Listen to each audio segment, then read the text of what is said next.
Meghan Markle's quiet life is falling apart. The same quiet life that requires her to have a contract with Spotify for podcasts, to have be invited to all the big events and parties and with cameras and paparazzi. A very, very quiet life.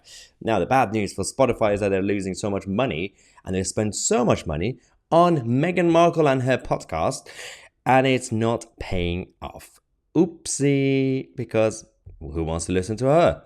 So, this podcast, I had to listen to a little bit of it to kind of see what's going on, just for research purposes. And then I had to take a lot of painkillers with a lot of alcohol to recover archetypes. That's what it's called. And the Spotify deal for this was £15 million. £15 million. I mean, if only I could have the same deal with YouTube. Wow.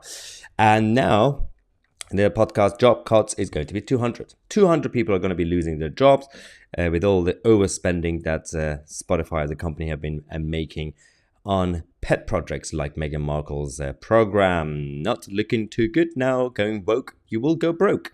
It comes as Spotify also announced earlier this year that it was reducing its headcount by around 6%, with around 600 jobs being axed. So beginning of this year, they said, well, yeah, 600 are going to go. Now they're going to say, oh, another 200 have to go because we've gone too crazy. And somehow, even though nobody cares about this podcast, nobody listens to it really, Meghan Markle received an award, a Gracie Award. And so the women in the entertainment business in Hollywood, they all worshipped her. They say, yeah, go on, girl. You go with your podcast. And they gave her an award for absolutely no reason, by the way. What has she achieved to get that award? But just sitting there talking and complaining. Oh yeah, I did the same thing. Anyway, now the head of Spotify, as CEO, who has come out to actually say, this is Daniel Ek. He said, in hindsight, I probably got a little carried away and overinvested relative to the uncertainty we saw shaping up in the market. I was too ambitious in investing ahead of our revenue growth. Oopsie.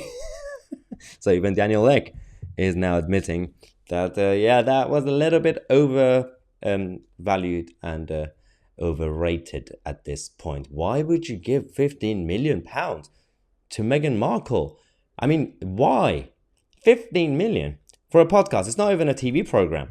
Anyway, I know podcasts are the future now, but that amount of money is just absolutely chaotic. But again, go woke, go broke. It's called capitalism. You make the wrong moves, you're going to go bankrupt. So how do you like them apples, Mr. Spotify? All right. So speaking of woke, we're going to come back in half an hour. We're going to give you guys some really disturbing news about the NHS because they've gone so woke.